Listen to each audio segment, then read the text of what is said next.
Guys আসসালামু আলাইকুম, কি অবস্থা সবার? আশা করি সবাই ভালো আছেন, আমিও ভালো আছি আলহামদুলিল্লাহ। গাইস আজকে নিয়ে আসলাম একটা ব্লগ ভিডিও আপনাদের মাঝে। ব্লগ ভিডিওটা হচ্ছে কোরবানি গরু নিয়ে। সো গাইস ব্লগটা এনজয় করতে থাকেন এবং শেষ পর্যন্ত দেখবেন। গাইস দেখেন আমরা হাটে চলে আসছি, র্যাপ 7 হাট, এখানে পতেঙ্গা। আমাদের এখানে র্যাপ 7 হাটে চলে আসছি আমরা।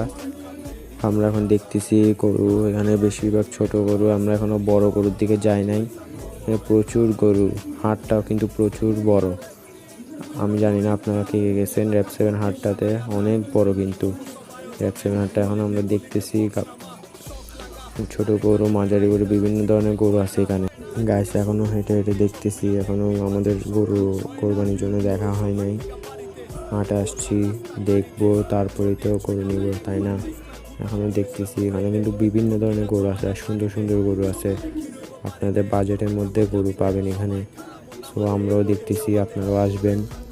হাটে যেহেতু আসছি, আপনাদেরকে একটু ঘুরে ঘুরে হাটটা দেখাই, তাই আমি ঘুরে ঘুরে হাটের ভিডিওটাই দেখাচ্ছি আপনাদেরকে। আপনারা দেখেন এখানে কিন্তু বিভিন্ন ধরনের বড় গরু, মাঝারি গরু, ছোট গরু, বাজারের মধ্যে কিন্তু গরু রয়েছে। আপনারা দেখতেই পাচ্ছেন এখানে বিশাল বড় হাটটা, মানে হেঁটে কুল পাবেন না এরকম বড় হাট। এখানে আসলে আপনাদের পছন্দের মতো গরু পেয়ে যাবেন ইনশাল্লাহ।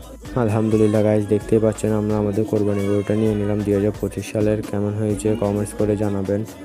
মাশাল্লাহ বলতে ভুলবেন না, আমার তো খুবই পছন্দ হয়েছে, কালারটা কিন্তু জোস মাশাল্লাহ।